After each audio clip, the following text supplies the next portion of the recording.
Picture this: the sun-drenched sands of ancient Egypt, towering pyramids, the winding Nile, and a queen so powerful her name echoes through millennia: Cleopatra. But what if I told you that the image we have of this iconic Egyptian ruler is built on a massive misunderstanding? What if the last pharaoh of Egypt wasn't actually Egyptian at all? Let's rewind the clock, way back to the 4th century BC. A brilliant military commander, Alexander the Great, conquers a vast empire stretching from Greece all the way to India. One of the crown jewels of his conquest is the ancient and wealthy land of Egypt.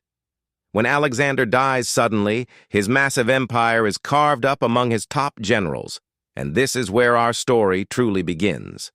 A Macedonian Greek general named Ptolemy Soter takes control of Egypt. He declares himself pharaoh, starting a new dynasty, the Ptolemaic dynasty. Now here's the crucial part. For the next 300 years, this Greek-speaking dynasty ruled Egypt. They adopted many Egyptian customs, worshipped Egyptian gods alongside their own, and even portrayed themselves as traditional pharaohs in art and sculptures to legitimize their rule in the eyes of the native population. But behind the palace walls, they remained distinctly Greek. They spoke Greek, followed Greek customs, and, most importantly, they almost exclusively married within the family, siblings, cousins, to keep the bloodline pure and the power consolidated. It was a Greek royal court plopped right in the middle of North Africa. So, where does Cleopatra fit into all of this? She was the very last ruler of this Ptolemaic line.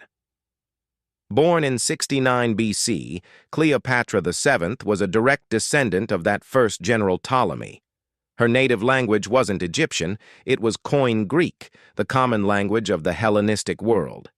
In fact, she was the first and pretty much the only ruler in her entire 300-year-old dynasty who bothered to learn the actual Egyptian language.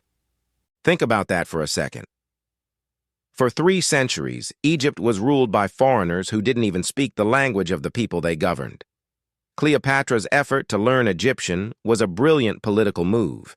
It showed respect for her subjects and helped her connect with them in a way none of her ancestors could.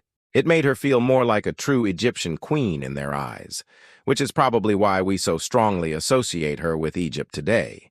She embraced the role fully, presenting herself as the reincarnation of the goddess Isis, a powerful and beloved figure in the Egyptian pantheon. She skillfully blended her Greek heritage with Egyptian traditions to create a powerful and captivating public image.